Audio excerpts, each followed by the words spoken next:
Hi, my name's Robert. I come to you as an automobile enthusiast that have maintained, serviced, and repaired my own vehicles in excess of 30 years. I've had a car that lasts over 400,000 miles. The current car that I'm driving has over 220,000 miles on it. It's a 95 model. So I hope you can benefit from the information I share. Thanks for tuning in. Hey, this is Robert. I'm about to replace the cabin filter on an Audi A4. This is a 2000, I think it's 2004 model car. These cabin filters have to be replaced, I would say, once a year, once every 2 years at the least. If you're driving around on country roads and dusty climates, a highly polluted area where there's stuff in the air all the time, do it at least once a year. If you don't replace these cabin filters, they actually get clogged up, and they put a strain on your fan inside the car, your cabin fan that blows your heat and your cooling in your car. You leave them in there too long, say 4 or 5 years, these filters begin to rot out and put that waste that they've collected over the years into the car. So it could be real bad on somebody that has allergies and stuff like that. And then those dirt particles will start to get down into the fan and probably wear that fan out.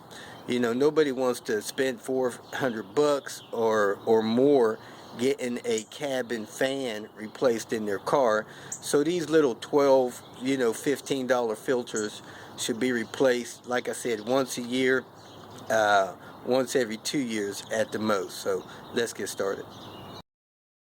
First thing you need to do is learn where the access is for your cabin filter. Some of them access from under the hood, some of them access from in the car, like behind the glove box or something like that. So look at your owner's manual, find out where it is.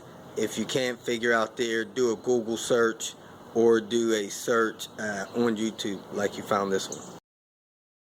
Pull a hood latch, hood release latch, hold it for 3 seconds and go open the hood. When you open the hood, you reach under there, or this one has a tab here that you pull and lift the hood up, and now you have access to where the cabin filter is over there to the passenger side on this car.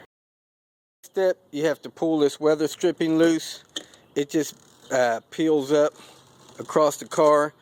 Try not to damage it because you don't want to be replacing that.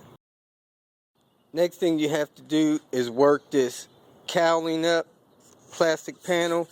It slides out from under a lip across the front of the car, and set it aside. Here's the cabin filter cartridge right at the base of the passenger side of the front window. Has a couple tabs that have to be released. Looked like it wasn't really secure. Release those tabs and pull that out of that area. I'm gonna have to use my other hand to move it from that battery cable. Now that that's out of the way, you can see the cabin filter. This one is pretty dirty. It should lift up out of there. And you see it has a flow arrow right there. It's an Audi brand, and it even may have the manufacturer's date on there. It looks like this one might have been made in 2009. The 24th week, I think, is how they date these things. So this one may not have been replaced for almost 4 years. And I've seen them much worse than this. I've seen them where I could stick my finger through them, or they were already busted apart, and just nothing was left of them. The filter was being sucked in through the cabin compartment. Also, now that the filter's out, you can look back there and see the little flapper door that opens up for recycle and close. And if you see any dirt in there, you might want to get a vacuum cleaner and suck that out. So now I'm going to go ahead and set the new filter in there. Alright, I got the new cabin filter set in place, so I'm going to discard this one.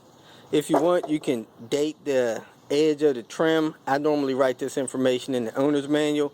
Now I'm going to put the cover back on. It has a tab on both sides that I got to get in place, and then it should clip on the front. Once you have the cover in place, go ahead and squeeze those tabs in the closed position so that you know it's locked in place. Now I'm going to go ahead and slide that cowl back in place. Remember, the lip of this cowl goes into the groove back here on the base of the window. So that goes all the way across, and then the weather stripping will hold it in place.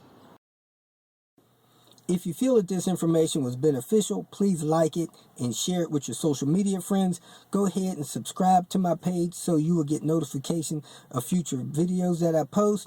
You can feel free to visit my website, robertspainter.com, post questions, and thanks again for watching.